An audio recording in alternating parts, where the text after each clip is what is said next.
Hello, everyone. Hello. And welcome to the pilot episode of Talking to Strangers with me, Kelly, and my buddy down there, Cowboy Ben Monroe. And well, we're just going to jump right into it. We've got a lot of exciting things happening here. Tonight we are with best-selling author Teal Gray. She does books on everything from paranormal to goodness gracious. This woman's been all over the place. She's been as far as inside of Stonehenge. We'll get her to tell us about that. She's been to some incredible places and has some incredible writings out on the market that are just running over the charts these days. So let's everybody say hello to Teal. Hi, Teal. Hi, everybody. Great to be here. Hi, so glad to have you. All right. So, Teal, Yes, you and I have never had any problem striking up a good conversation. No. Where would you like to start this evening? I trust you. So wherever you want to go, I'll follow. All right. Well, I'm going to save the best part for a little bit later. Okay. Let's get a little bit of your background. Tell us a little bit about what is it exactly you do. Well, first and foremost, I'm an author, and but I grew up in a haunted house, and the paranormal's always been part of my life. I didn't know till I was a little bit older that everybody didn't see what I was seeing and hearing what I was hearing. So you learn to adjust your life to that, and that serves you well in your adulthood, or else it doesn't go so good. Not everybody is into it, right? So that's always been part of my life, and I'm a sacred site traveler. I go all over the world in search of the unusual or something that is ancient. Like, I want to know why. There's a book that I'm working on called Sacred Durkos, which is just sacred spelled backwards. Why are some things really dark and not just haunted, but dark things happen there? And then why are some things considered a pilgrimage, right? And it's really interesting. And right. I love to layer, because if you layer really all the different religions, it's all the same. There's a little bit of wonder in all of them. And I embrace everything. Even though I'm an ordained minister as of 2011, I'm non-denominational. And my whole thing is that I see just as much, I kind of walk right down the center. I've had a gray area between light and dark. I live in the gray area, really I do, because I've had as much really wonderful experiences, and I know this is what I'm going to say sounds crazy, with dark entities, even demons, that have interacted with me as a teacher, just as much as I have the light. So I walk right down the middle, and I don't have any feeling about something being good or bad. I think they are. The essence of them just is. So I kind of go with some of the more ancient religions and teachings, to where there isn't good and bad so much. It just is. It's just you, huh? It's just personalities. It's just traits. It's just traits. And everybody's got a little bit of good, just different personality traits. And it's the same thing with entities, elementals, everything else. They all have their own part to play, and they all are. The puzzle would not be complete without all of it. So I have interacted with all of them, and I treat all of them the same. It's not like one is better than the other. So the same goes for people. That's why you'll see me in all sorts of crowds, right? Yes. I met you at a couple interesting places, actually, in person. But guys, if you ever get a chance to go to one of her book signings and autograph sessions and just to hang out, I highly recommend you do it. It's a lot of fun. Thank you. We had a good time. Yeah. Hello there. Yes, the gray is a good place. Yeah. Okay, so am I understanding this correct, that are you a medium? I am a psychic medium, and I have clients all over the world, many long-term, that consult me for stuff. So it just, I was a reluctant medium. I'm a control freak by nature. And so I'm like, no, right there, you can come that far. But I'm not a trance medium. I don't do that. I have friends that do, and that's amazing. Or that do automatic writing, different things like that. I don't do that because I want to keep them right there. Like, I'll interact with you, but you're not coming in here. Yeah. You can haunt that house, not this one. You're right. I've got enough going on, so I don't need that, I bet you are busy, aren't you? Yeah, but I will say, and I don't know if this is the point you want to touch on this one, but I will say, as far as that, the only time, there's been 2 times, but I'll just touch on one, that what I would call a dark entity, I would say that it was a demon. I had been saying that some of these claims people were giving me, different stuff. I thought, well, you had me until this point, but now I think it's too much. I think you're over or under medicated, or you just, I don't know. It's a drama thing. But oh boy, they didn't like that. And so all of a sudden, it was really cold winter, lots of ice and snow, and I wasn't asleep. It was mid-morning probably, and I looked out the window, daylight, and I was like, God, it's been cold for so long, so icy for so long. We're not used to this in this part of North Texas. So I wonder how many of my fruit trees are going to die. I was looking at that, and I thought, definitely. And all of a sudden, I heard this very, it was very deep sort of voice. And it was, I have to say, very kind of sultry, sensual. And he's like, you don't believe anything that people tell you as far as how we take them over, and how easy it is to manipulate humans, and how easy it is for us to just in a snap be in control. And he's like, and before I could even be like, oh, whatever, like back him off, he was in complete control. And he said, I'm not going to hurt you, and I'm going to let you remember this, because this is a lesson, and you need to understand it's real. And so in a blink, just a sec, I had no control over it. And I look out the window. He's like, look again. So I look out the window, and I'm filled with all this joy, like, oh my gosh, it's beautiful outside, and there's the fruit trees are so full, they're so bountiful. How am I even going to get enough people together and enough baskets to pick all this up? And what are we going to do? We got to can it, we got to make pies. I was just frantic with how much bounty was out there. And then all of a sudden he started to laugh, this deep throaty laugh, and he stroked my face and neck again, and he was, he's like, look now. And I looked, and it was the same. There was nothing but ice and dead trees, and there was nothing alive out there. And he said, see, do you see how easy that was to manipulate you? You couldn't even answer me before it happened. And he said, so understand when people tell you, hey, I've been overcome by something, and it made me do this, or it was influencing this. He said, don't be so quick to think everything's impossible. He said, because I just did that with you, and I'm letting you remember it, and I didn't hurt you. He's like, but you need to be respectful of our power, because when you judge somebody's story, he's like, you're really judging us and our power, and we don't like it. And I said, okay, noted, So my bad. I mean, some people would be like, but it was a lesson that I needed to learn. And I was wrong, and so I eat a lot of crow sometimes, and I'm tired of it. So, but that was a lesson, from a very dark entity. I wouldn't like that. I'm not gonna lie, I would not like that. He was kind of sexy. I don't know. You might. I don't know. Let's see, a sexy momentary possession. No, I'm good. Yeah, and somebody just wrote they don't like to be judged. They don't like to be judged, and I was. I didn't even know I was judging them. And I was inadvertently, not just judging them, but also their level of power, and no, they don't like it. And I was wrong. I was completely wrong, so I always thought, I did think I was being respectful, but see, I wasn't, so I'm really careful.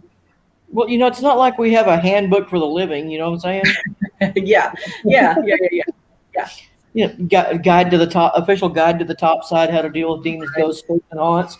We don't have that book available. Yeah, that's true. That's true. So you learn to just kind of be open-minded and take each thing as it comes. I mean, what else can you do? Because I mean, just a little bit of things that comparatively to what I've seen as to some people I know, it'd be enough to make you think you're crazy just on a low level. You know, Yeah, yeah. I mean, the they focus gave me doing a the great different part. one that wasn't as friendly. Gave me another lesson a few years, after that, because I thought, how do these sounds, people talk about, it sounds like boulders are coming down on the house and different things like that. And they gave me that experience. And so I was in the house, middle of the day. All my stuff happens kind of daylight. Like, it's not a dark and stormy night. It's like nice and sunshiny day. And then it's like, uh-oh, that's going to happen. And so I was in the house and working on something, writing. And all of a sudden I felt this. I didn't see it, so they don't do that with me, so I appreciate that. But it was a real hiss, and you could just feel the dampness of the breath, hissing at me, growling at me. And it was a combination of human and animal and an echo of many, right, all at once. And then it sounded like, I was like, did a plane crash? I mean, because something had to come from the sky. It sounded like huge boulders were just coming down on my roof, and I thought something was going to come right through it. It was so loud. It was just deafening. And I ran outside to see what it was. It had to be a plane, right? Or something, parts falling. And it was bright, sunshiny, and silent. Nothing. And I go back in, and it's crazy still. It's crazy. And then I go back out. Silent. Nothing. And I was like, no way. And I went back in, and then it was just like all the air was sucked out of the room, and then it just went silent, and it was gone. But that was another lesson I needed to learn, because sound, they can manipulate sound, time, anything else, and I just had thought that some stories were too far when it talked about these boulders, and I had the exact experience. So yeah, I don't think anything's off limits now. No, it's really not. The last house I lived in, some things followed us here to the new one. A few things did. We tried to get the house cleansed and get rid of them. And one of the last things I saw before the cleansing was over was a figure about my height, which is about 5'9", 5'10", something like that, depending. And it was a dark figure behind my bed. And as the last of the eviction notice, for lack of a better term, was going out, it just like went zoop and under my bed. Yeah. Yeah, that one didn't leave. And ever since then, but over at that house, we used to hear things like all of us did, like growling. It used to sound like somebody slapping two pieces of lumber together in the middle of the night, Yeah. like the 2x4s were snapping in the ceiling and everything was fine. Well, from what I understand, and this is, of course, just my experiences and what they've told me, is that some are associated with a certain space and time. It doesn't even have to be that house. If that house was torn down, it's the earth, it's the land, it's those that's it's space. And so sometimes, no matter what happens, certain ones will stay with that, and they might be quiet for a time. Or they might rise up. And then, of course, there's certain house spirits, that will stay with a house, and almost like watchers. They've been there for generations with the family. Sometimes they travel with the family. Sometimes they're attached to a house. It just depends. Yeah. If you know how to get rid of them, if you could bring the spray over, the bug spray for the other side or whatever, one of these days, we'll talk later. So, Ben, you got anything you want to throw in just yet? Yeah. What was your first experience with the paranormal, Teal? I used to see, when I was in my, crib, I used to see, like things flying, like women flying through the air, but they weren't on anything. They were just moving in different space. And I used to see a lot of disembodied hands. And I never understood that. And somebody once said, oh, well, that maybe that was just something, you were a healer or something, but I haven't known that to be the case in this lifetime. That was the very first stuff I remembered. And then as I got a little older, I would have some experiences. There was one, I was asleep on my bed, just taking a nap. And I felt something. I had really long hair. My hair when I was young was down mid-thigh. I mean, it was past my butt. And so, yeah, it was really long. And so I felt somebody, just brushing my temple and brushing my hair, just very gently, very lovingly, and I woke up and it was a very dead woman who I later put together when I saw a picture that it was my grandmother who I'd never met. And, but she was very wise, and she was what somebody might call like a natural witch. She used signs and wonders and, kind of worked with weather and the earth and did spells and things like that. But I never had met her. And so, of course, it was shocking. And I ran screaming, and my brother caught me right before I went through the living room plate glass. That would have been bad. But through the years, that would have been very bad.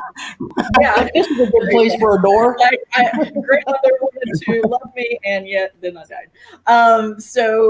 But somebody said, well, are you used to it now? Is that why when something happens, you don't do anything? I think it's that you learn to just, not react so much and just take it for what it is, discern what it is, and work with it. But then I was so young, I was just a young girl, and so it scared me. But I went from being afraid to just trying to understand what the message was, what it is, and right. Some of it now, even a couple of years ago, it went to a new level for me because I had always just had ghosts, humans who had crossed over. I have had light and dark angels, that kind of thing. But then it went to something different because I was outside. I have a lot of windows on this one part of the house, and I have 2 houses on 3 acres where I live. So the front house, I have a lot of windows on one end, and I took the dogs out to the yard in between the 2 houses. I'm in the second house now, which is my office. And so the dogs, I'm just out there standing, again, daylight, getting dusky. And it wasn't violent. It wasn't anything awful. But I saw the dog toy, which happened to be, of course, a clown, right? A little clown. And it was rolling really high at the ceiling level. And it was just rolling, and then it would stop and kind of do something funny. And then it rolled through. And it's one of those things where you think, have I finally gone around the bend? Has it been too much? And then it just kind of stopped and made sure I knew I saw it. And then it just landed on the floor, but it wasn't thrown. Again, nothing violent. And I thought, what is that? Because I never felt that energy before. I knew what other things were because you just learn how they feel. Or I do. They feel a certain way to me. And that one didn't feel bad, but I didn't know what it was. So I contacted somebody who I thought could help me in California. And this woman was wonderful. And she said, that was an intergalactic being. You have, travel. A lot of people do. Some people do it every night. They travel, astral travel in their dreams. Some people do it purposely, but mostly it's you're just asleep and off you go. And so when you're traveling through different galaxies, different interdimensional situations, you leave like a little bit of tag of yourself, right? A little bit of little sticky, bits of yourself. And also different things from you are attached, from where you're going, like back and forth, like a little trail. So it was an intergalactic being, an alien, if you must, that I had contact with, and it was passing through, and just wanted to say hi. But when I didn't interact with it because I didn't know what I was interacting with, although it seemed friendly, I just didn't know what to do, so I didn't do anything. And it just was like, okay, well, I just want to say, it was kind of like, she's like, it was just wanting to interact or say hi. Didn't really want anything. It was just like passing through your town, through your galaxy, through your earth. And so it went on its merry way. But that was unusual. So now that was another lesson, because I have seen what I believe several times were UFOs. And so I believed in all that, but I had never interacted with anything, and I didn't see it. It just was, but I couldn't say like, oh, it was a gray or it was a this or it was a that. It wasn't that kind of interaction, but it was really pretty cool. The fact is, if you stand outside and stare at the night sky in Texas long enough, you're going to see something you don't understand. Oh, yeah. Yeah, for sure. I've seen lots of things I don't understand over the course of a lifetime. Yeah, yeah. Grays are jerk faces. That's good to know. That's what I hear. Yeah, don't get in the ship. I don't think they have free kittens. Right. Yeah, I don't know what it was, honestly, and it might not have been because one thing I understand from as I've learned a little more about that, there's so many different galaxies, planets, entities on each one.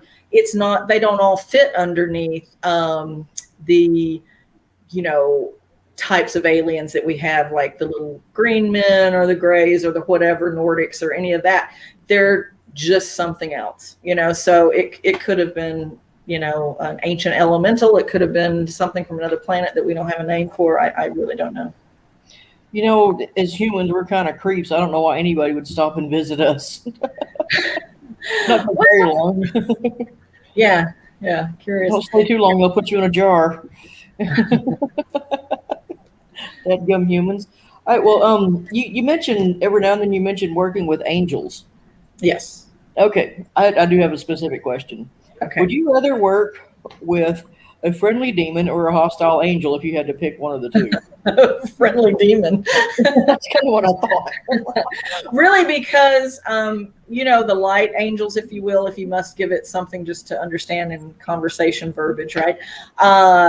They're not floating sweetly on a cloud. They're fierce, like they're warriors, and they're battling it out with each other. And while you can believe it or not believe it, it's irrelevant. They are. And so, they're not cozy, lovely necessarily. So yeah, I think I'll take the friendly one anytime. I am like seriously chomping at the bit to get to the subject, where we're going, but I got a couple of questions. I know for a fact that you have had the incredible honor of seeing sunrise from inside of Stonehenge. I have. Take me with you next time. I know. It was really wonderful, and I was able to take my two daughters there. They're grown, they were grown women. And it's just not something you normally get to do because they keep you about 40 feet back. And it's still a great experience. I've been there many times, like in the normal situations. But there was one point when I was able to get passage, get clearance to go inside with my two daughters, and it was amazing. I have always wanted to go on, like the time when I've always been drawn to the druids and always thought, oh, it'd be amazing to be able to go and go when they go at the solstice and different things. Mm-hmm. But still, being there, the vibration is real. I know some people like, oh, it's not real. It is real. You actually can feel those stones vibrating. And yes, I touched the stones. Of course, right? And touch the stones. Well, yeah, touch the stone. And but you can feel a vibration, and being there when it's dark, and then having that experience of the sun coming up.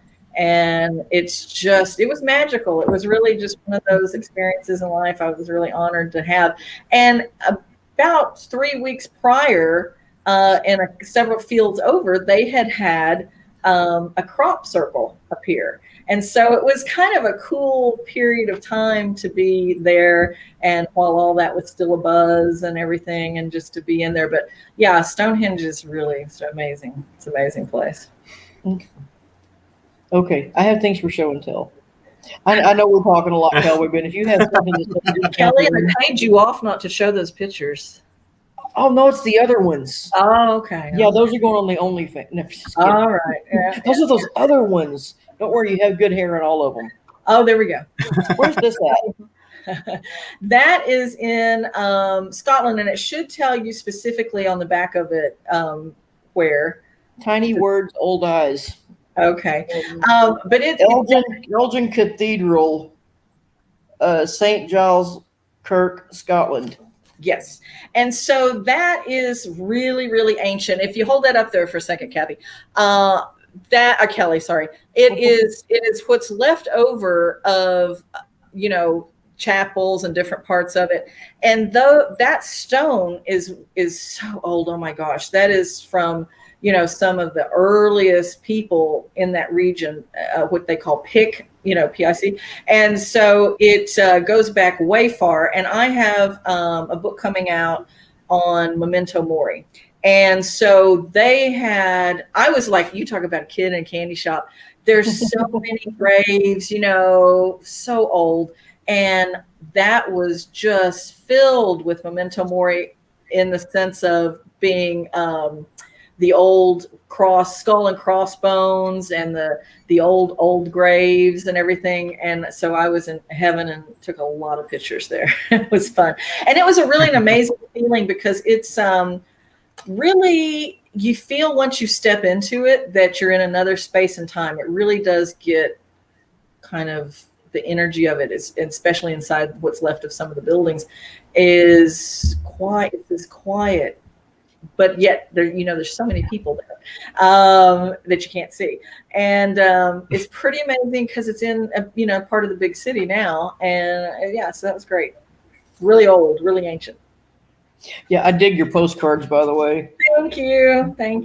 Yeah, I'm totally getting in your luggage next time you go. There you go. Yeah. I'm not kidding. I'm going to put a handle on my back and we're leaving. Okay. We have a great time. One, because this is just greatness. I know you like cryptid. Is it called cryptids? Is that what they call them? Oh, yeah. Mm-hmm. Boom. Loch Ness, people, right there. Yeah, that was taken from a boat I chartered. I was on Loch Ness in Scotland. And, of course, the dream was to see Nessie. And while I didn't see Nessie, I saw some amazing sights there. And the water, when you're out there and it's so vast, it's hard to really get a feel for it just from pictures, just from photos. But it really is, the water is so inky blue. I've been in a lot of different countries and seen a lot of different oceans. And yeah, that water is a deep, inky blue. And as you're going through it, sometimes it gets darker, some lighter, but and I did dip my hand in the water because you're just like, gosh, you feel like you're going to rise up and have like ink water come off you, but it's of course it's not. But the colors are really amazing. And I didn't even alter any of my photos that I took because you don't need to. I mean, they're just really amazing. So I loved it. But no Nessie, sadly, no Nessie. But I do believe it's Nessie. Yes, we're all going family road trip to Scotland and Stonehenge. We're all going. I do think it's possible. People say, "Oh, Teal, come on, Nessie, great, cute." But there's, Lake Champlain has their own, Champ, all these different ones around the world. And I'm just saying, where they say things are impossible, then all of a sudden, in 1 week, you're bombarded with, oh, this ancient, we thought it was gone with the dinosaurs or prior dinosaurs, something like that. Like, oh, we just found one, or oh, here's the skeleton of it. So I don't think you can't tell me that it's not possible, because there's the depth of the ocean out there. It's very possible it could be moving through a channel and not be seen at different times. I'm still holding out hope for Nessie. Granbury, where I live, Granbury, Texas, right out in the middle, we have a reported lake monster. He's documented and everything. His name's One Eye. Yeah. I keep hoping to catch him down there on the trot line. Well, it could be, there's so many different possibilities, honestly. It would take too much time to get into it now, but there, there's an upcoming book, right, on all of that. So yeah, I do. Yeah, I'll be at a book signing, I'm sure. Yep, you will. Absolutely. Okay, we're at about the halfway through the hour. We need to run a commercial. So we're going to take a quick break, and our producer behind the scenes there, the great Oz, is going to run a commercial for us. And then we'll get into the good parts. Oh, well, it's all good, but we'll get into the next part. Okay.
Well, that was just spooky.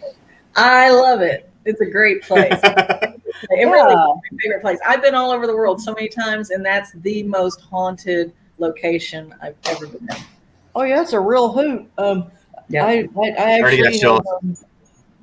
you like that? I actually have. You're right. The back of this book is creepy. I actually have a long history of that house is from my hometown, Monroe, Texas. I know the neighborhood quite well. I've been there a few times since it has opened, I guess, as a paranormal investigation site to the public. It is known worldwide. And here's the book about that house that our friend Teal has written, and I'm in it. Yes, And you. how many weeks were we on the top #1 on the bestseller list? Oh, gosh, it's been rolling on that in different categories and #1 since it's released, so it's doing good. Okay, if you folks out there watching, you ever want a genuine haunted experience, I'd read the book first, and well, I don't know. You got to show them the back. Oh, okay. There you go. All right, We're just picture right there. Darkness, yes, darkness does reside in Texas. I can attest to that myself. Yeah. Like I said, I've got an old friendship with that house, like for lack of a better word. You do. It was really a buzz when it had you back there. Oh man, yeah. It was I went in broad daylight, which is the only way, honestly, I'll ever go to that house. And just a few months before, I sat out in the road with talking to the current owner, going, "No, I'm not coming in your house. No." And next thing you know, oh look, I'm in the kitchen. And then next thing you know, I'm like, oh look, I'm upstairs. And oh look, things are moving in broad daylight. Nobody's touching them. That's right. Yeah, it's an amazing location because it has all the components there, everything. You have intellectual haunting, you have residual haunting, you have different spirits and entities of all levels moving through at different times, and some reside there all the time. So it's a really amazing place to investigate. Yeah, for those of you who are not familiar with the Haunted Hill House, it long time ago it was actually a brothel at one time. Back in, I don't know what was the decades on that. I don't remember. Do you? Well, it goes all the way back from the 1800s when it was built, and then it was a makeshift hospital. It's been, like I said, it's been a brothel. It's been bootleggers, paradise. It's been. It even had. It sits on historic East Mountain, is right behind it, and is part of the property. And so, East Mountain is quite famous for having Sam Bass, supposedly has hid his gold there. And there was also a jewel thief who they think lost his life in the caves there behind the house when he was, going to hide his stash, and he never came back out. So it's got a lot of history that goes back to that. The Indians used to reside in those caves too, and so it goes way back. And then when it came up to the time of Prohibition and being a bootlegger's paradise and a brothel, you've got a lot of energy from that. In fact, I had an experience when I was staying there over the weekend in 2018, since it's been a couple of years back. I heard the swish, swish, and I thought, were the kids staying in the axe room across from the carousel room. And I was there with my team, and then there were other, people there. And gosh, I'm telling you, Kara was there, and she was her and the other girl were just tormented all night long in the carousel room. Everything was, pulling at them and pulling their hair, getting in bed with them and jumping on the bed, and toys moving, you name it. It just never stopped. And I kept my door open, of course, and the kids would peek in, but they never bothered me. And Toby would peek in, and he, we'd interact, or he'd have something to say. But it was an amazing experience. So I kept thinking, would the kids just like shh, because all of a sudden it's like commotion, going on. I was like, are they shushing me like to listen or shushing me for something? And so I got up and I'm like, what is going on, guys? And so one of the people that was there said, I gotta go. And I said, well, you said you didn't have to go till later. Gotta go. So they were packing up like they were on fire. And they had been staying in the living room. And at the time, the couch was in a certain position. And all night long, they felt like somebody was watching them or hovering over them. Right. And so she's saying this, and she is a seasoned professional and never has been spooked before. But that house, that'll do it. That was it. And so I was like, what is going on? And she's like, all night long. And I said, oh. And so I look over, I go around the corner and I look to where she's laying and I was like, oh. And the swish, swish, they weren't shushing me. It was a dead girl hanging there, and she's completely dead until she looks up at me and opens her eyes at me, right? And so I was like, oh, but the shush, as she's still swinging, it's going shh, shh, shh. It was her dress hitting the wall. Shh, shh. And so I said, oh, it's just the dead hanging girl was above you. You were in her death. It's just a dead girl over your head. And I'm never going to sleep again after tonight. She was gone. She left the team. I never heard from that one again, which was really interesting. But yeah, it was amazing to me. And there have been other things to back up my vision. And also she told me that that somebody did that to her, and I touch on it in the book that, Sonny said, oh, you know what, that is backed up. There was a team that was there when the previous owner had it. And they went in and they saw a dead girl hanging in that corner. And she said to them on an EVP, they did this to me. They did it. And so that's exactly what I heard. And Sonny and Kathy were using camera and DSL, and so it does, for people who don't know, it's like a little you see like a stick figure of a spirit, right? And hanging, there's one hanging right up there. And so that's been experienced, several other times. So, the inference she gave, she didn't give me names, but it was from that time that it was a brothel and with the bootleggers, that two of them, one, she was pregnant and by one of them who was married, and they didn't, that wasn't going to happen. And also she knew too much. So that had to happen. But that was pretty interesting. And it's not just that house that's actively haunted. It is that entire side of town, because I think it was the early 1920s, I believe it was, from like somewhere around 23rd all the way down to 5th, on the streets that run north and south. That whole neighborhood just torched to the ground, and it stopped. Yeah, I was going to ask if it's the house or the land. I think it's both. Quite honestly, I think that the land, that mountain has been there, always.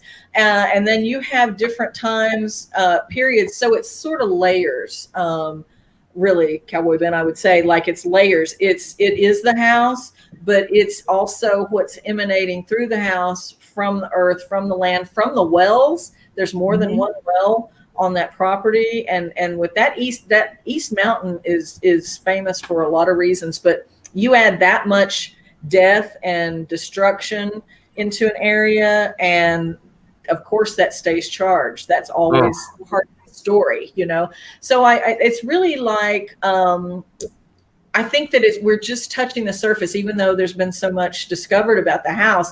I think it's like just keeps opening up to you, just going to keep opening up, because there's different dimensions even that come into play. There's, loops and loss of time and different sort of things that are happening in the house in different places that I think it's just now, I think we're going to be discovering more and more through the years. I think we're really just getting started.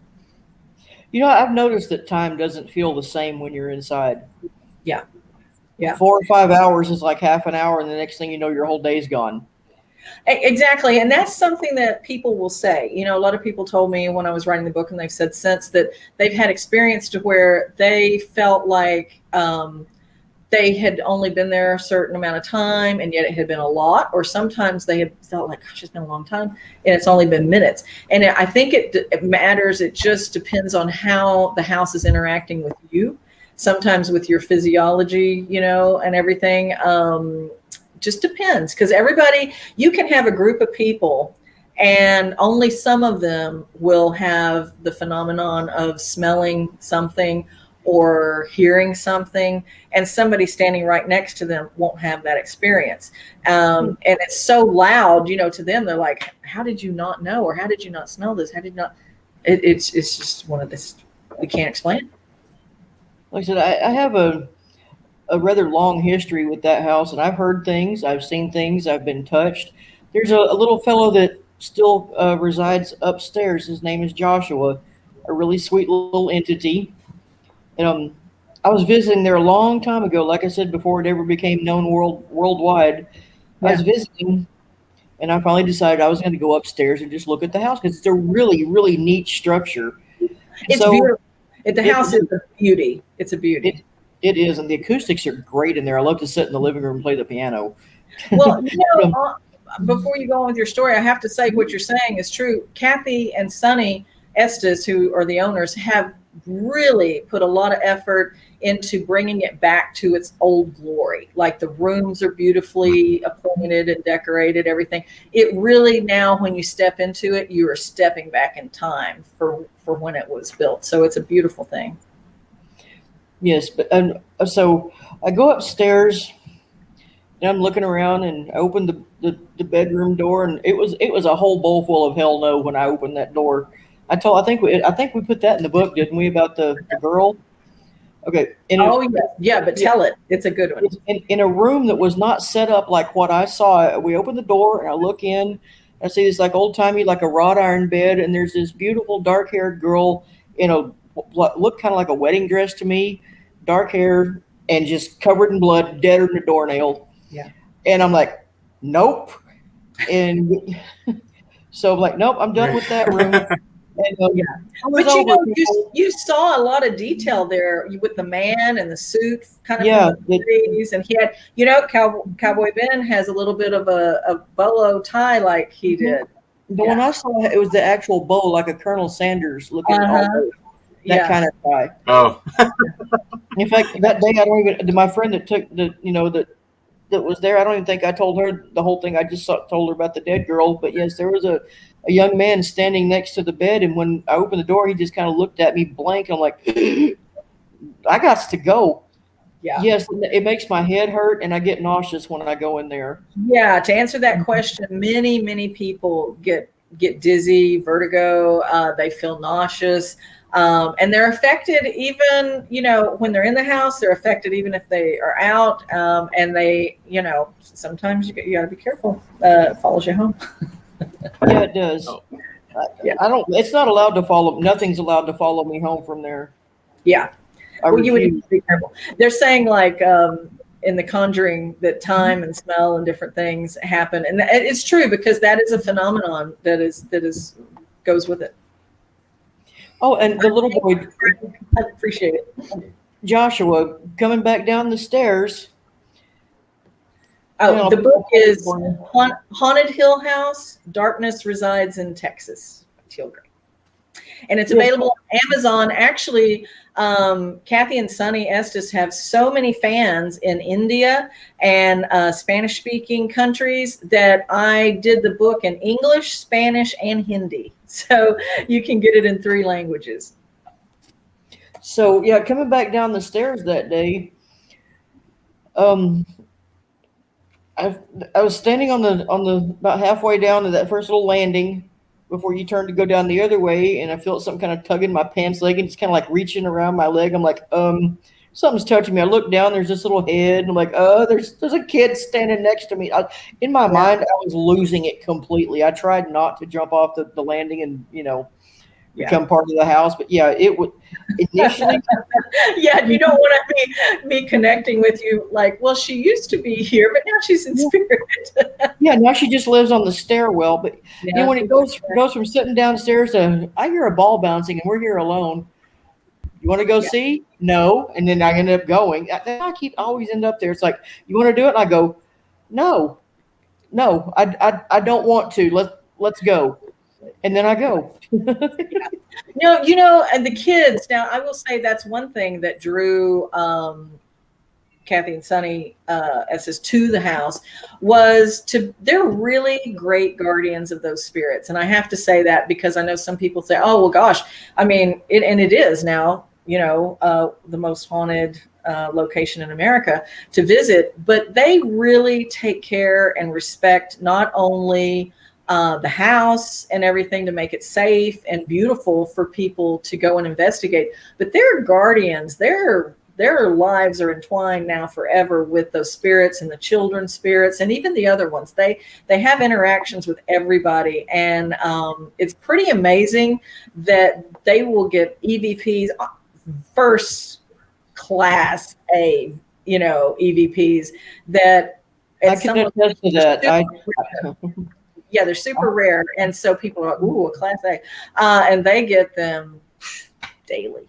They will talk to them, interact with them, and it's really cool. It's really cool. But yeah, a lot of people get touched, and in the way like you did, like the kid, coming up and hugging you or touching you or wanting to play.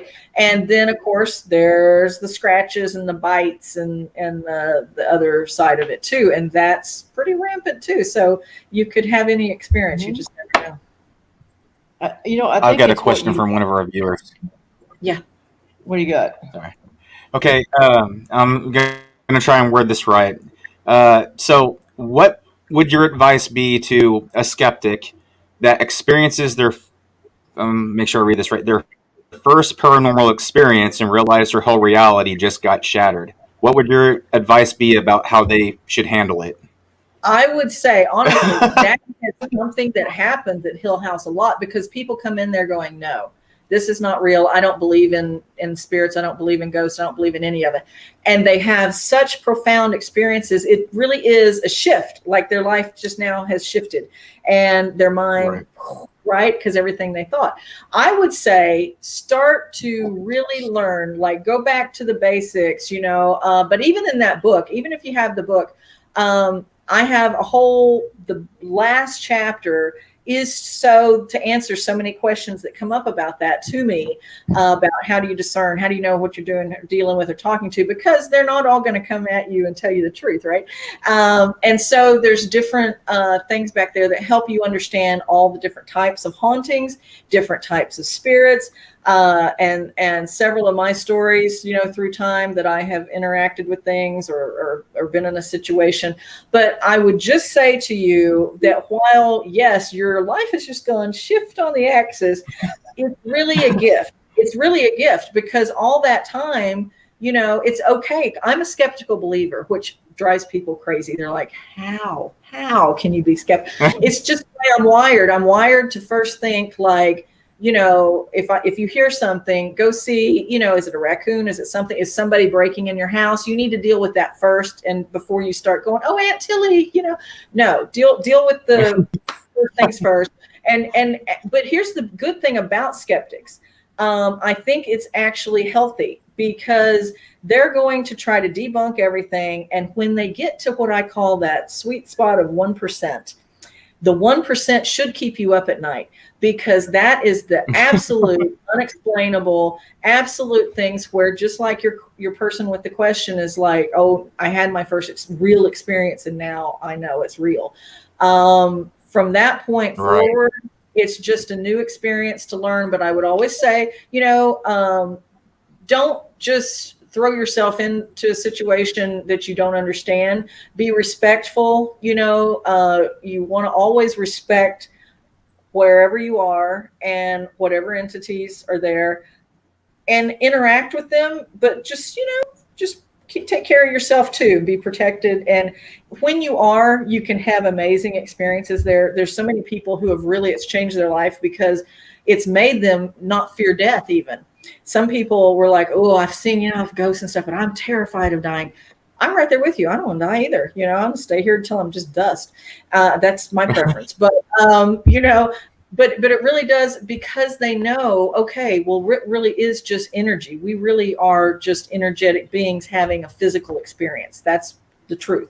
And so when you are able to go to some place like Hill House and have these interactions with children spirits and, all ages of spirits and all different generations that have passed, that you can, some, yes, trace back actually, oh yeah, they lived here, or oh, this happened, this little girl died in the street right out front, whatever the situation is, to know that you're also having intelligent conversation with them through different devices, through, EVPs, different things, which I just want to stop for a second and say, Kathy and Sunny have equipment there. You don't have to have, you can book your time there and not think, gosh, can I though? Because I don't have all this expensive equipment. I don't have anything. They have stuff there for you to use, and you can just go in a complete novice, and they help you and show you, things to use. So it's pretty great. But I think a healthy skepticism is good, because then you get, like I said, to that 1%, and that's magic. That's just, it's incredible. It's incredible. So keep having those experiences, and now that you've had one, you'll be more open to the other ones, and just learn, because it's going to take you on a journey that's not just hauntings and stuff, but it really gets into quantum physics is something I would say they should get into, even just to break the walls of the box down. Yeah, for sure. And you'll understand really how energy is never destroyed.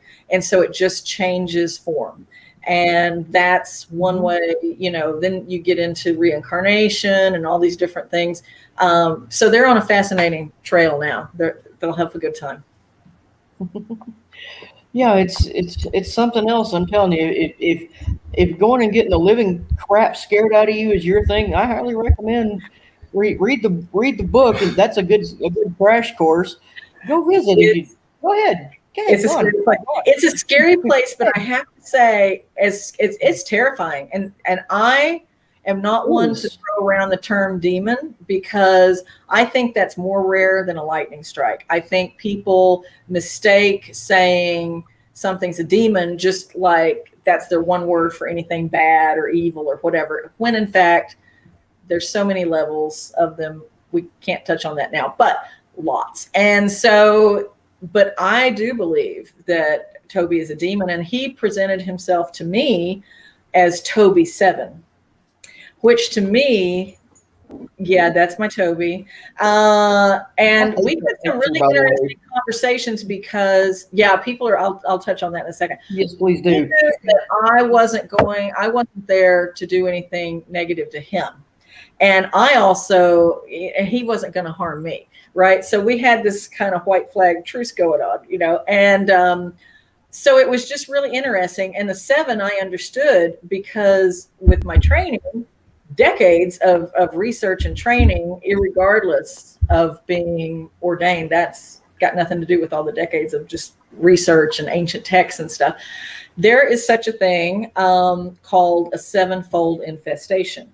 When somebody tries to do exorcism, it goes south, then the demon leaves, but it comes back with 6 more worse than itself. So then you have an embodiment of 7. And yes, then it can go on. It can be legion. There are legion, which are many, but he just represented himself as 7. So, but then all of a sudden, you've got not just the one situation to handle, you've got multiple personalities and situations going from all the ones that are represented in this one entity now. So that made a lot of sense to me, because he's a trip for a lot of people, and he's terrifying. There's people who have had really, really scary experiences with him. Even reading the book, some people are having to paste paper over the back. They're stapling things over the back. They're taping over his picture, because while they're enjoying reading the book, they're terrified of that photo, and it's really affecting them. In fact, one person, there's a guy, but that's how he looked to me. And I know it's very piercing and very, strong presence, but that's his good face. that's how he looked. That's yeah, he gets where he can be really scary. That's Toby in a good mood's what that That's was. Toby. Yeah, that's Toby ready for a Happy date. Toby. I'm getting creeped out Right? now. Yeah, he's ready to Yeah, go out on the town. But he can be Sunshine and Bunnies Toby. yeah, really terrifying. But there are there was oh, we lost you, Ben. We lost him. I guess No, I'm still here. Oh, okay. My camera just kind of died on me. So they're saying they're having feelings like something's in the room with them when they're reading the book. They're having all these experiences. And I would explain that as, the spirit realm is sort of like a spider web. And when you are focused in and you're connecting with that, and I think they're kind of putting their energy forth and connecting with the house. And as soon as they do, trips that little web and something answers back, and in fact, in one situation, there's a guy who, and this is a no nonsense guy, multi-world traveler. He's into ancient medieval texts and everything. And he is well studied and versed in everything. And before he got to the point, I was having some phenomenon going on myself when I was wrapping up this book. And everything was fine. But when I would work on this book, it felt like needles or knives were stabbing my fingers in. And if I wouldn't stop, oh, wow. it would be in other parts of my body. And I'm really protected, multiple layers that I put on. And so I thought, wow, this is really something. But before he got to, and in fact, I'll just say, I was in my car one day and was gonna, was wrapping stuff up on the book, got in my car, and before it was even started, I wasn't on the road, nothing was happening. I was, I was just like putting on the protection because it had really been heavy on me. And I said, man, whatever is on me and this evil really is what I felt, banished that away from me. And I kid you not, there's pictures in the book where it sounded like you took a body and threw it through the big long side window of our Suburban. It busted from the inside out. No. Boom. And then nothing was around anymore. And but before he got to the part of the book when I'm talking about that, he was like, ow. And he had been enjoying the book and everything. And he used to be an editor. So I was like, thank you. But he said it felt like needles on his fingers and then something stabbed his hand. He had to put the book down 3 different times and just be like, gosh, this hurts. And then he picked the book up. Then he got to the next section and it was me talking about that exactly. And he was like, wow, I would have thought maybe it was just in my head from reading it, but I had that effect before I ever got to her experience. And so his wife is a paranormal investigator and they were trying to figure this out. And it's just a new phenomenon that I've not had people experience until this book. Just literally holding the book and reading it and having experiences that they're having. It's pretty terrifying. Yeah. Yeah, it freaks me out. That's good to know because I'm going to start reading it tonight. So. Oh, there you go. Cowboy Ben, if you want to wait till first light to read it, I'd understand. I wouldn't hold it against you.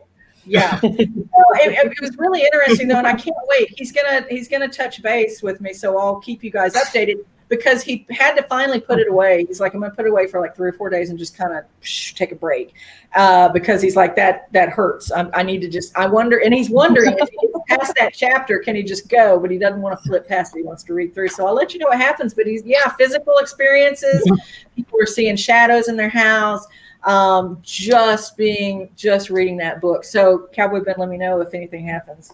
If your trailer starts levitates. You'll be the first. You'll be the first to know. There is a shadow man there at Haunted Hill House, and there is a photo of him. He is known to be around the trailer that they have out back because Kathy and Sonny will stay in the trailer because Kathy's like not going to stay in there, and yeah, she wants me to sleep in there. No. Yeah, no, stay in the trailer. But he's rocked the trailer. I had one of my team members, and I was behind her, so it definitely happened. There was other people there. happened that she smelled cigarette smoke. Sometimes they'll smell that with him. And then all of a sudden she said, oh, okay, trying to scare me. We smell the smoke. I see your shadow. You could see his shadow. And all of a sudden she's like, you want to do something? There was nobody in the trailer, nobody even near it, but we were right there. And she's like, you want to do something? Do something visual. Let's really go. That door, boom, pops open, and then she's like, oh, well, that could have been the wind. And it slams shut, and it opens again. It's like, really? And it's kind of held there, like, not the wind. Boom, and then it was gone. But it's like, yeah, he's not that friendly. Not that friendly. Apparently he doesn't like to be challenged. No. I'll go, but and they know my personal rules. I won't talk directly to anything that inhabits that property. But I did have Sonny ask one question when that one, what do you call it? It's the box that sounds like radio static back and forth. And spirit box. Yeah, the spirit box. Mm-hmm. And I said, you can ask Joshua one question for me. And we were upstairs, like, it's got like the bedroom, what used to be bedrooms, they're all upstairs. And like you come up the stairs, there's one here, there's another one over here, and then one back, behind you. We're staying in this little neutral area, like, in between all the rooms. And that's where the spirit box was. And he said, and he asked Joshua, do you remember Kelly? And this little bitty voice comes back immediately. It goes, yep. Yeah, because you were there for so many years, I mean, your fabric, whether you like it or not, is woven into the house's history, and the spirits know you. And he wants, I mean, he's a kid. He wants to say hi to you, and that's why he came up, gave you a hug. And there's some really sweet, there's some terrifying stuff, and there's some really sweet spirits. It's a mix. Honestly, Joshua's the only one I'm not just scared shitless of. Yeah. Yeah. But I respect everything in there. I've seen things. I've seen things. I won't go into great detail. If you want to know, you can read the book. But it tells you about the things I've seen. But yeah, I mean, it is legit, folks. And Kelly, it did affect you. I know it affected you going back to the house, and even when you were there at my book signing, it was affecting you just being in the house. Did you see how peaked I started looking, sitting in the living room? I felt like I was looking weird. She started getting dizzy, a little nauseous, and it was just interacting with you, It was really. When I kept hearing that voice, why aren't they paying attention to me? Why aren't they paying attention to me? Why aren't they paying attention to me? Over and over is all I could hear. And I finally turned around and went, what do you want? What? Who wants to know why I'm not paying attention? Apparently it was the haunted doll sitting above our head that they've got in there now. Yeah. So there's some objects in there. So you've got the house, you've got the spirits, the entities, children's, demons, you name it, all kinds of entities. And then you also have objects that are very haunted on their own inside. So you're interacting with lots and lots of things. That's for sure. Yeah, dolls. Yeah. After I said hello to the doll, I quit hearing it yell at me. Mm-hmm. Yeah. Mm-hmm. Well, yeah, they just want you. They know you hear them. And so if you'll just answer them, it'll stop, but it won't stop until you do. But they have even had the experience, and it's on video. It's, if you go to hauntedhillhouse.com, you can go through the videos and watch. But there was no way any of this is faked or anything. But this woman, they're just doing EVP sessions, different things like that. And she is violently, you can see her violently thrown, pulled right off the bed, just shoop, just like a shot. And so, pulled up by her feet. Yeah. Was that the first? Yeah, that right off. And then you have some that are interacted with. They're not just scratched or bitten. Some have these huge bruises on them, like with handprints, like somebody grabbed them in their sleep. Endless things, endless possibilities of what you could hit. It's almost like you're going to go in there and you're going to spin the wheel and let's see what happens first. Mentally, I'm so familiar with it through the years. It's like I've got a checklist. First. It's like I've been around so long. It's like I got a mental checklist. Like, you were bit, yep. Scratched, yes. Growled at, It doesn't like you. You should probably stop. But part of the house, some of it, Kelly, it just is. That's just who they are. But you still have some of the sweet ones there. Yeah. Yeah, I mean, for years, every time I'd walk by, I'd say hello to Joshua, and then every now and then, I mean, just the other day, I had to drive by it. I went and played at a funeral the other day on Sunday, and I'm driving along, focusing on my music, trying to remember my lyrics, and all of a sudden, I'm like, "Will you stop? I'll be back later," and just kept driving as I'm driving by because it's like it was in the background going, "Hey, hey, you gonna stop?" I'm like, no, I'm busy. Calling you to it has done that almost every day of my life since. God, I can't remember how long. I mean, before I made friends with the previous owners, it's like I'd walk. I was friends with the guy next door, and I'd walk the other side of the street going by that house in broad daylight 'cause it freaked me out so bad, and I knew nothing about it then, or didn't know anybody there. Then eventually, I became friends with everybody on that street because that's what I do. I talk to strangers. Yeah, you do. Yeah, that's what I do.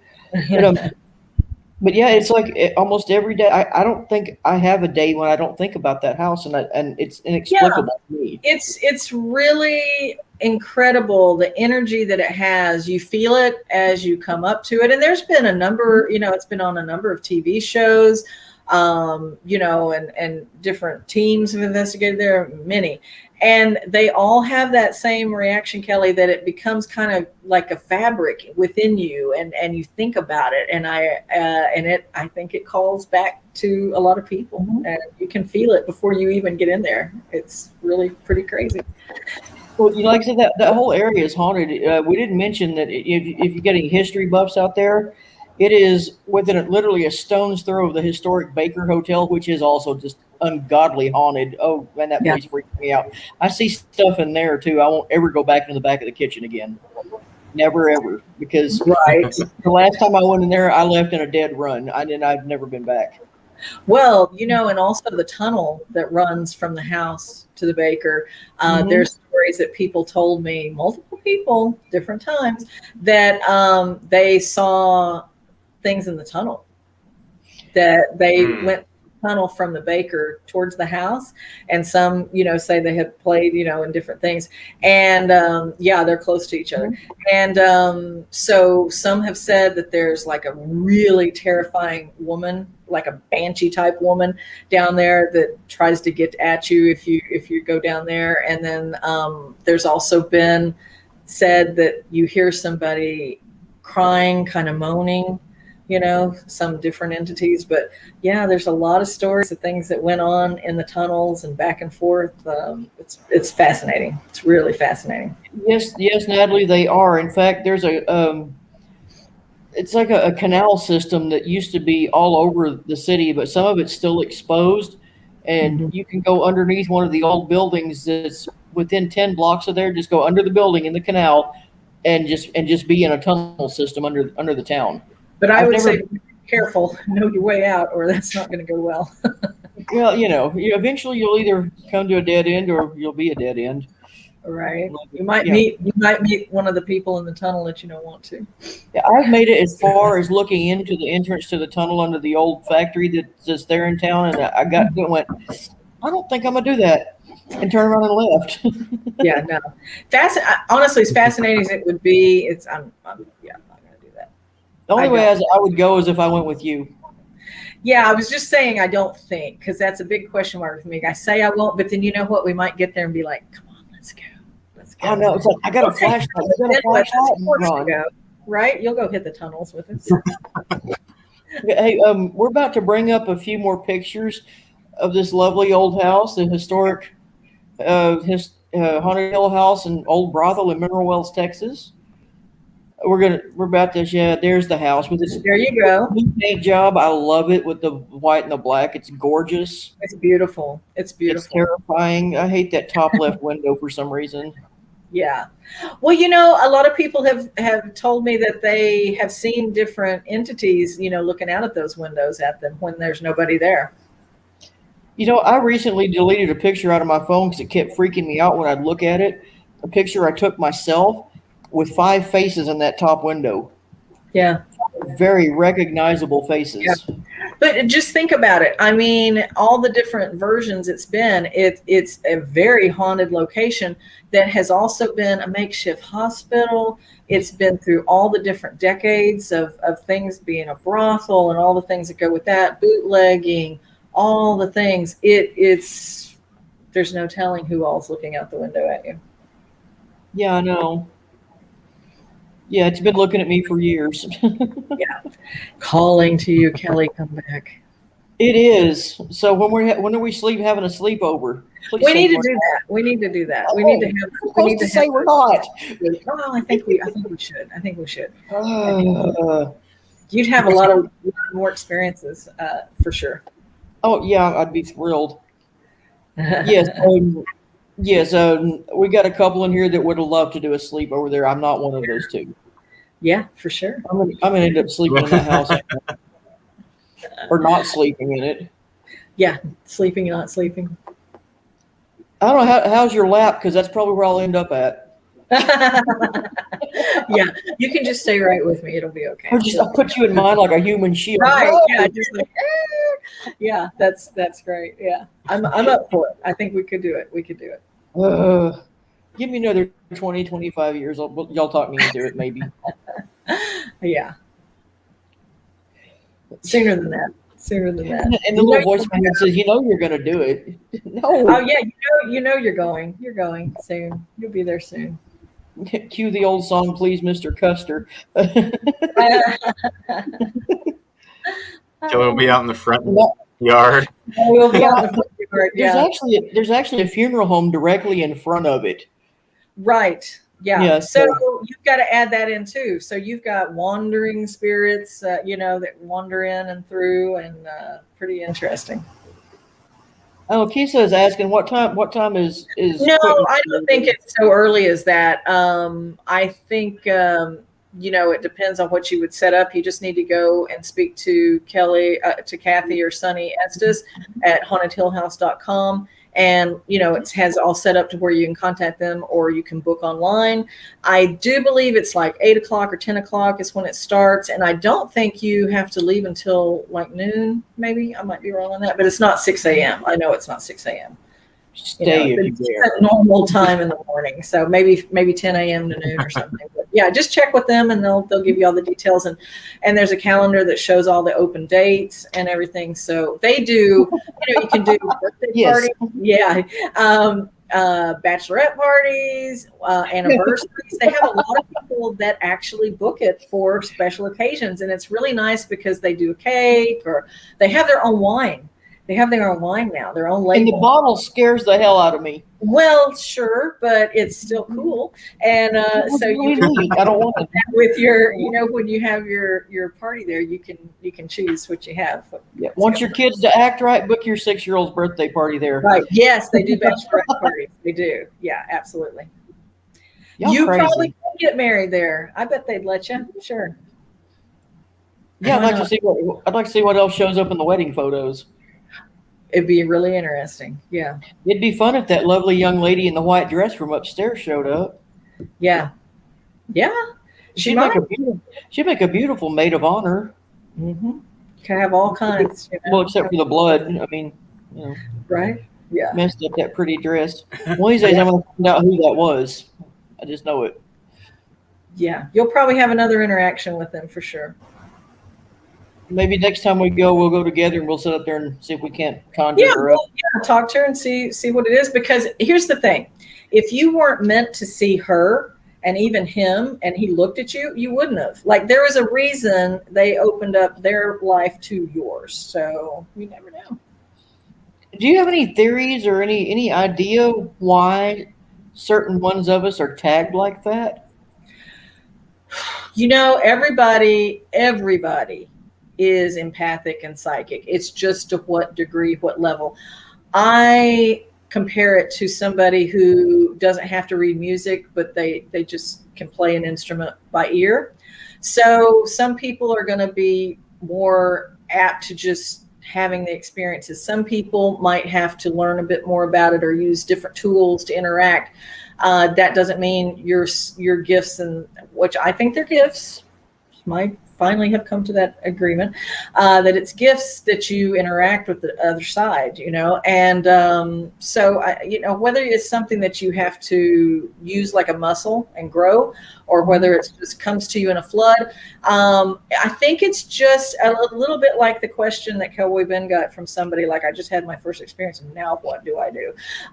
It's just to make you understand there's more to this world and to your life. Most people don't ever get into this sort of otherworldly part of their life. They just go with, I'm going to work, I'm coming home, I'm going on the date, I'm coming home, whatever. And they get really into this small, tight view, when in fact, it's so vast, you can't even take it all in. And this is just part of it, interacting with this other side, with this haunted realm. That's just, you're touching on their lives, and we're all related in some fashion through, ancestral DNA, through, just a connection, a human connection. And maybe you are very empathic, and you also have, I know you don't want everybody to know it, but you have a really kind heart. So, she probably, you felt for her. You did feel for her immediately, that she was so beautiful and her life was cut short so quickly and so violently. And you had also a strong enough gift that you could see it. You could not only see it, you could feel what she was projecting to you. And you might have been the only person that was able, had the capacity to do that and interact with her in that way, maybe for decades or maybe ever. You don't know. So it's really a gift. Well, I'll try to embrace it as a gift more. I mean, well, it really, I guess it is. Before you run out the stairs, sure. Yeah, but before I make a new doorway out that top window and just land straight down at the funeral home. There used to only be so many doorways. Now there's one right through that west wall. Yes. In the shape of watch out for that first step. It's a doozy. Right? Yeah. Yeah, that first step's a little steep. It's a doozy. Yeah. Oh yeah. So we're about to put up another picture, and this is one of the images that Kathy sent me that has been seen. Now, when I look at this, the further back I look at it, the more obvious I don't like this picture. Golly, the more obvious the image is. So I'd like to get our viewers. We're going to put it up there. I'm not going to say what's in it. Put it up and let me see I'll see what y'all see, if anything. Yeah. Good Lord, I don't like that. Well, let me see if it went through. Yep, there it goes. It'll be right up. Yeah, we've got the wizard somewhere behind the curtain fixing things. Not this curtain. There you go. Can we make it? Ooh, I don't like it. Can we make that smaller? Seems like it shows up better when it's a smaller resolution. You know that picture, don't you, Teal? I do. I don't like it. It makes me scared. Yeah. Actually, you know what? I'm going to show it like this because this is how I saw it the best earlier. Let me bring it back up over here on my other device. Okay. Actually, I showed it like this. Let's see if it'll work. I don't think it's going to work. Oh, there it is. Nope. Sometimes I can get it to show like it shows good, and sometimes I think that fancy light. And what did Kathy tell you about that shot? She didn't. She just sent it to me, and I went, "Oh God, why?" Well, that now has been opened up and redone, the bathroom, and there is blood in that bathroom, and it has been checked out, by forensics and different things. It's human blood in that room. And so there's a lot of tales that are associated with that. But yeah, that's something you can go into now, into the room and into that bathroom and view all that. It's a lot of stories associated with that one. There's that squeezing in my head. Is that supposed to be happening at home? Probably. I mean, you touch that web, you're talking about it, you're connected with it, it's connecting with you. Yeah. Kisa sees him. Will you put Kisa's comment back up? I can't imagine somebody going through that house spraying luminol. all over the place to see what pops up. Oh my God. Yeah, it would light up. It would just light up. Okay, that figure that Kisa saw in that picture, I have seen that figure, that shape on that property in different places for 2 decades. And I don't know what it is or who it is, but I don't like it. It's not happy, and I don't think it's of this Right. world. I don't think it ever walked among us, honestly. Mm-hmm. Yeah, it looks kind of like he's screaming, having a fit. Yeah, yeah, yeah. Mhm. Yeah. Maybe something in the house scared him. Or maybe he's scaring everybody in the house. You can never tell. You can never tell. So many things have happened there that it could really be so many different kind of entities really showing up. It really could. Talking about that. Ritual, it could be from something that happened even as far back as rituals with the Indians in the caves that happen. Something more modern to something in the area. It's just endless what it could be. I get the impression it's old. Yeah. That it's really old. I have a theory that I'm getting my geology friends to help me out with. I don't know if you know anything about the Ouachita Mountains up in Arkansas and Oklahoma. Like serious, like Indian country from the Ouachita Indians, very, very haunted places. Like the Ouachita Forest, I won't be in there in the dark either. Yeah. Again, I'm over it. I won't do it again. But in the Mineral Wells, back at the Mineral Wells Lake, I believe it was, there is the same sedimentary layer of rock of like the gravel found that is the exact identical from the Ouachita region. Like I don't know, how those mountains got there or how the sediment got in Mineral Wells, Texas, but it makes me wonder if there's a vein of that particular kind of rock, or maybe the water system that comes out of there that ties those. Sure. I mean, anytime you have those geological things mixed, not just with crystals, but there's other stones that are, part of those layers. And those are major energy connectors. Wells are also connectors. They're portals. And so you get that energy along with those layers and the wells and all the different energies and spirits and portals, and just like boom, boom, boom. You just get the energy. It's just never non-ending. It's pretty amazing. Yeah, that whole town's famous for the water. It's called Crazy Water for a reason. Yeah. Yeah. That's right. It's quite a lot of history there. Yeah, quartz. Mm-hmm. Yeah. We got a lot of limestone around here, don't we? Is it limestone? We do. Yeah. You can still get that water. There's a store there that you can get the crazy water, and I want to say it comes in 4 different levels, whether we looked at it earlier. Yeah, 1, 2, 3, or 4. Yeah, and it's the consistency of the minerals is whether it's higher or lower. It's what you get. Yeah, they actually have a website, the Crazy Water website. You can order. It tells what's in the different levels of it. Yeah, it's called Crazy Water because back in the early 1900s, it was rumored to cure insanity because of its high lithium content. Yes. Yeah. And they thought it cured all sorts of things. And of course, people came there just in droves. And then it got to be so popular, people couldn't always get to it. Then they found a way to, make it down to a powder they sold. And you could buy it, cross country, let's say, and use that powder in your water for a curative effect. They did a lot of things. I used to live in a house built by Dr. Norwood, that like the original town doctor. Yes. Also had Norwood's the Dr. Norwood's hospital, which I will never go. I will sleep the rest of my life in that house before I go back to the second floor of the old hospital that he built.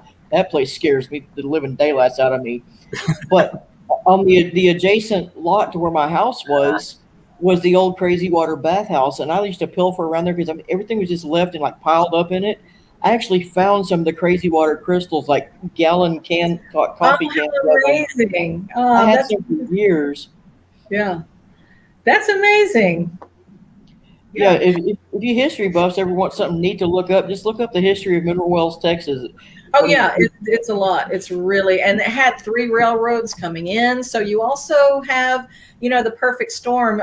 Like if you were looking for a dark and stormy night, it has all the elements of the railroad, the trains, the energy of that crossing over, crossing through land. You have caves, you have tunnels, you have, the crazy water. The minerals are so high in that place.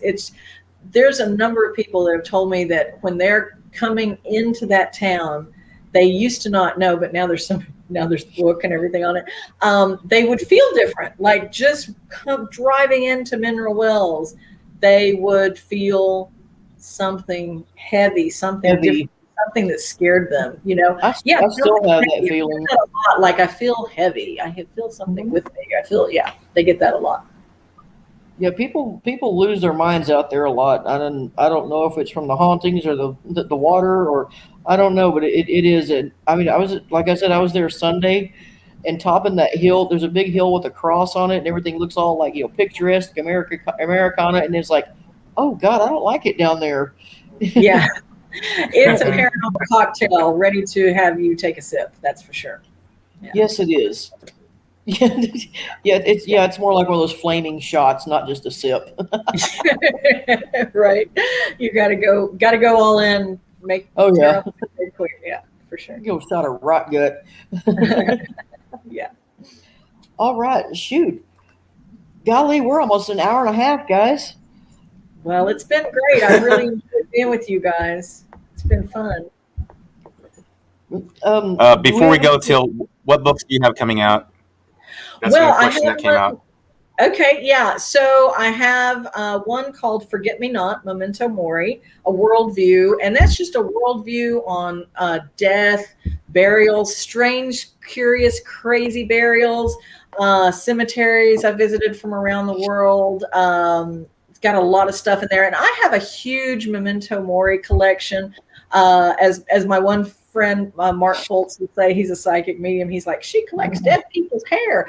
I do, actually, and a lot of other things. So there's I have over 100 different things, and sometimes I take it like a little traveling tour so people can see it. And I have some death memorabilia from presidents and different things like that. So it's pretty fun. That's coming out, and then I have one coming out that's more cryptid, as you said. Angels, aliens, and Bigfoot. So that's got a whole nother thing about that, and how they link up in different stories and possibilities that maybe we haven't all thought about before. Yes, hair jewelry. Yeah. It was nice to meet all you guys. Loved it. Here's something you don't get to ask people every day is, hey, can I see your hair collection sometime? Yeah, can I see your dead hair collection? And those pieces are really amazing.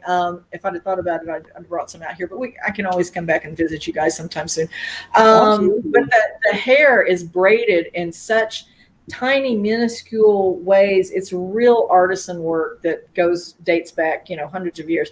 And there's even rings that are made of nothing but braided human hair, but it's not like a big braid, little tiny, tiny, tiny, tiny things. And I have one that looks like a buckle. I also have a button that's really rare, and inside it's woven this tight weave of hair. There's just all sorts of things, funeral, the jet jewelry, different things from, mourning jewelry, all sorts of stuff. So yeah, that has been a little tour going on with that. COVID stopped that, but now we're back. Okay. So I kind of take that on the road a little bit, but the book will be coming out soon, shortly. Well, cool. Let me know if you need a buddy for the book signing, because I'm down. Hey, you are wonderful. I tell you what, she just brings it around and I talk to strangers. I'll wear my hat.